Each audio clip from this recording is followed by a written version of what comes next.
ಉಡುಪಿ ಜಿಲ್ಲೆಯ ಪ್ರಮುಖ ಧಾರ್ಮಿಕ ಕ್ಷೇತ್ರಗಳಲ್ಲಿ ಒಂದಾಗಿರುವ ಶ್ರೀ ಆದಿಶಂಕರಾಚಾರ್ಯರಿಂದ ಪ್ರತಿಷ್ಠಾಪಿಸಲ್ಪಟ್ಟ ಕ್ಷೇತ್ರವೆಂದೇ ಖ್ಯಾತಿಯನ್ನ ಪಡೆದಿರುವ ತಾಲೂಕಿನ ಮಾರಣಕಟ್ಟೆಯ ಶ್ರೀ ಬ್ರಹ್ಮಲಿಂಗೇಶ್ವರ ದೇವಸ್ಥಾನದಲ್ಲಿ ಗುರುವಾರ ಹಾಗೂ ಶುಕ್ರವಾರ ನಡೆಯಲಿರುವ ವಾರ್ಷಿಕ ಜಾತ್ರಾ ಮಹೋತ್ಸವಕ್ಕಾಗಿ ನಾಡಿನ ವಿವಿಧ ಭಾಗಗಳಿಂದ ಸಾವಿರಾರು ಸಂಖ್ಯೆಯಲ್ಲಿ ಭಕ್ತಾದಿಗಳು ಆಗಮಿಸುತ್ತಾರೆ.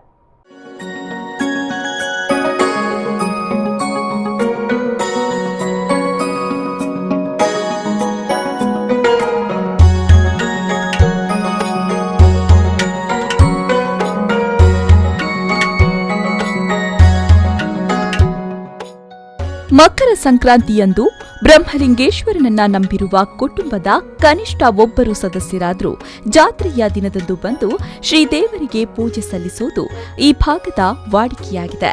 ಜಾತ್ರೆಯಂದು ದೇವಸ್ಥಾನಕ್ಕೆ ಆಗಮಿಸುವ ಭಕ್ತರು ತಲೆಯ ಮೇಲೆ ಹೂ ಹಾಗೂ ಹಣ್ಣುಕಾಯಿ ಹೊತ್ತುಕೊಂಡು ದೇವರ ದರ್ಶನ ಮಾಡಿ ಅರ್ಚಕರು ನೀಡುವ ಪ್ರಸಾದವನ್ನ ಮನೆಗೆ ಕೊಂಡೊಯ್ಯುವುದು ಇಲ್ಲಿನ ಸಂಪ್ರದಾಯ.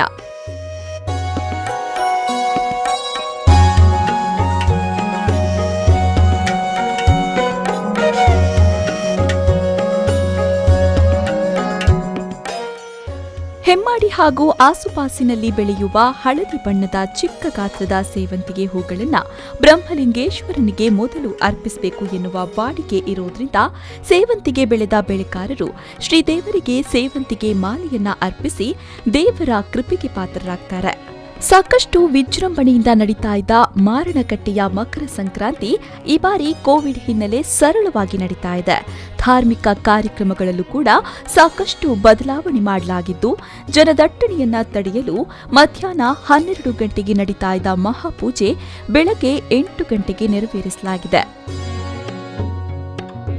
ಉಡುಪಿ, ಕಾರ್ಕಳ, ಬ್ರಹ್ಮಾವರ, ಪಡುಬಿದ್ರೆ ಸೇರಿದಂತೆ ಜಿಲ್ಲೆಯ ತೆಂಕು ಭಾಗದ ಸಾಕಷ್ಟು ಜನರು ಮಾರಣಕಟ್ಟೆಯ ಬ್ರಹ್ಮಲಿಂಗೇಶ್ವರ ದೇವರ ಜಾತ್ರೆಗೆ ಆಗಮಿಸುವುದರಿಂದ ಅವರಿಗೆ ಅನುಕೂಲವಾಗಲಿದ್ದು ವಿಶೇಷ ಬಸ್ ವ್ಯವಸ್ಥೆಯನ್ನ ಕಲ್ಪಿಸ್ತಾ ಇದ್ದು, ಈ ಬಾರಿ ಯಾವುದೇ ವಿಶೇಷ ಬಸ್ಗಳ ವ್ಯವಸ್ಥೆ ಇರಲಿಲ್ಲ. ವರ್ಷಪ್ರತಿಯೂ 12 ಗಂಟೆಗೆ ಮಹಾಮಂಗಳಾರತಿ ನಡೆಯುವಂಥ ಸಮಯ ಆಗಿತ್ತು. ತಲತಲಾಂತರದಿಂದ ಬಂದಂಥ ಪದ್ಧತಿ ಅದು. ಈ ವರ್ಷ 8:15ಗೆ ಮಹಾಮಂಗಳಾರತಿಯಾಗಿದೆ. ಯಾವುದೇ ಸ್ಪೆಷಲ್ ಬಸ್ಸುಗಳು ಕೂಡ ಇವತ್ತು ನಮಗೆ ಹಾಕಲಿಲ್ಲ. DC ಅವರು ಸ್ಪೆಷಲ್ ಬಸ್ ಬರಲಿಕ್ಕೂ ಅವಕಾಶ ಕೊಡಲಿಲ್ಲ. ಮಕರ ಸಂಕ್ರಾಂತಿಯಂದು ಸರಿಸುಮಾರು 40,000 ಭಕ್ತರು ಅನ್ನದಾನದಲ್ಲಿ ಪಾಲ್ಗೊಳ್ತಾ ಇದ್ದು, ಕೋವಿಡ್ ಹಿನ್ನೆಲೆ ಕಡಿಮೆ ಸಂಖ್ಯೆಯಲ್ಲಿ ಭಕ್ತರಿಗೆ ಅನ್ನದಾನದ ವ್ಯವಸ್ಥೆಯನ್ನ ಕಲ್ಪಿಸಲಾಗಿದೆ. ಭಕ್ತಾದಿಗಳಿಗೂ ಕೂಡ ಅನೇಕ ರೀತಿಯ ಕಡಿವಾಣಗಳನ್ನು ಹಾಕಿದ್ದಾರೆ. ಗೆಂಡೆ ಸೇವೆ ಇಲ್ಲ, 3-6 ವರ್ಷಗಳಿಂದ ಮಾಡಿಕೊಂಡು ಬಂದಂಥ ಗೆಂಡೆ ಸೇವೆ, ಅದಕ್ಕೆ ಅವಕಾಶ ಇಲ್ಲ ಅಂತ ದೇವಸ್ಥಾನದ ಆಡಳಿತ ಮಂಡಳಿಯವರು ಈಗಾಗಲೇ ಪ್ರಕಟಣೆ ಕೊಟ್ಟಿದ್ದಾರೆ. ಆದರೂ ಸಂಜೆ ಗೆಂಡೆ ಸೇವೆಯ ಪದ್ಧತಿಯ ನಡೆಯಲೇಬೇಕು. ನಾಳೆ ಮತ್ತು ನಾಡದು ನಡೆಯುವಂಥ ಮಂಡಲ ಸೇವೆ ಕೂಡ ನಿಲ್ಲುವುದಿಲ್ಲ, ನಡೀತದೆ. ಆದರೆ ಭಕ್ತಾದಿಗಳು ಬರುವುದಕ್ಕೆ ಅಥವಾ ಮಂಡಲ ಸೇವೆಯಲ್ಲಿ ಪಾಲ್ಗೊಳ್ಳುವುದಕ್ಕೆ ತುಂಬ ಕಷ್ಟ ಆಗ್ತದೆ. ಸರ್ಕಾರದ ಆದೇಶದ ಪ್ರಕಾರ ದೇವಸ್ಥಾನದ ಆಡಳಿತ ಮಂಡಳಿಯವರು ಕಟ್ಟುನಿಟ್ಟಾದಂಥ ಕ್ರಮಗಳನ್ನು ಕೈಗೊಂಡಿದ್ದಾರೆ.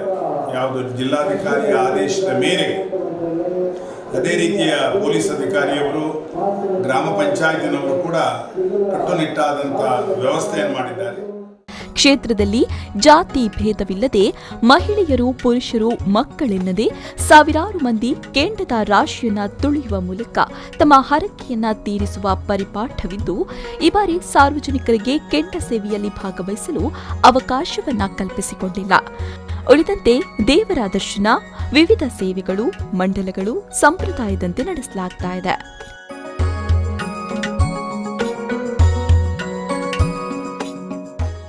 Srikanth Hemmadi, V4 News 24/7 Kundapura.